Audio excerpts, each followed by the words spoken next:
I want to share with you my story, an experience that changed my life forever.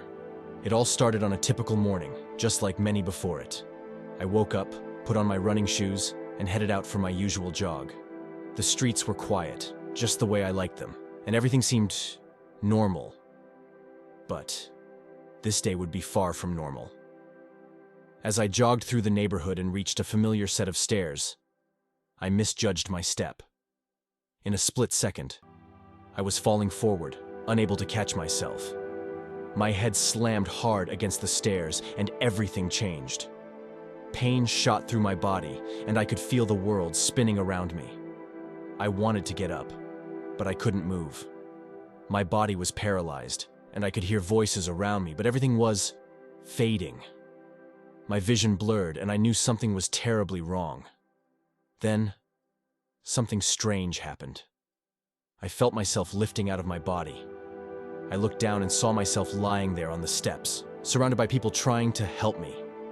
I watched them perform CPR on me, but it felt like I was just watching a scene in a movie. I felt no pain or fear. It was peaceful in a strange way, but I also knew I wasn't alive anymore. Suddenly, the world around me blurred, and I was pulled into darkness. I felt myself sinking, as if being dragged down into an abyss. When the darkness lifted, I found myself in a horrifying place. I knew instantly where I was. I was in hell. The heat was unbearable, and the screams of souls filled the air. It was a place of endless torment, a nightmare that seemed to have no end. The sight before me was terrifying. I saw massive demonic creatures, each one larger than any human, their eyes filled with evil. These demons moved with purpose, torturing souls with cold, calculated precision. Some carried whips of fire, others had instruments designed to inflict maximum pain.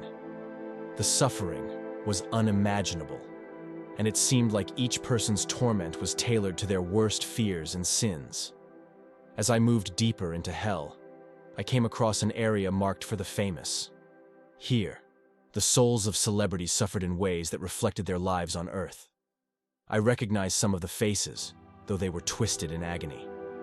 The first person I saw was Michael Jackson. He was trapped in a cage of sharp blades. The only way he could avoid being pierced was by dancing, but the more he danced, the more the blades cut into him.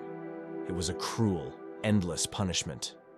Nearby, I saw Queen Elizabeth seated on a grand throne, but her crown, once a symbol of her reign, had turned into a source of agony. Sharp spikes from the crown dug into her skull, causing unbearable pain that twisted her face in torment. Around her, demons circled, their laughter echoing as they mocked her former majesty. They mimicked her royal life, but with a cruel and twisted version of the splendor she once knew. Every gesture of power she once commanded was now turned into a bitter reminder of her fall from grace. Her dignity, once held in such high regard on earth, was stripped away, leaving her vulnerable and humiliated. The demons delighted in her suffering, ensuring that she would endure endless torment without escape. There was no mercy in their mockery, only an eternal reminder of her pain and loss with no chance of reprieve. Then, I saw Tupac Shakur. He was surrounded by flames, his body covered in tattoos, but now those tattoos were a source of agony. Maggots poured out of the tattoos. His torment was brutal and unrelenting, and the demons forced him to sing endlessly as they mocked him. There were many other celebrities, all suffering in ways that reflected their earthly lives. Some were unrecognizable, their faces and bodies twisted by pain. As I looked around, I realized that fame, wealth, and power had become instruments of torment for these souls. What they had chased after, in life, was now the cause of their eternal suffering. Just as suddenly as I had arrived in hell, everything went dark again. The terrifying sights and sounds faded away, and I felt myself being pulled back, dragged out of that place. The next thing I knew, I was back in my body, lying on the cold, hard steps where it had all begun. I gasped for air, my chest heaving as if I had been holding my breath for hours. I could hear the voices of the people around me, calling out my name, trying to revive me. I later learned that I had been unresponsive for over 20 minutes. They thought I was gone. But somehow, I had come back. As I lay there, trying to make sense of what I had just experienced, I realized I had been given a glimpse into a reality far beyond anything I could have imagined. It was a warning, not just for me, but for all of us. I'm sharing this story with you because it is not just a near-death experience or a vision of the afterlife. It's a message that we all need to take seriously.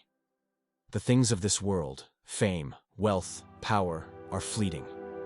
In the end, they hold no value where we are all headed. The lives we lead now will shape the eternity that follows.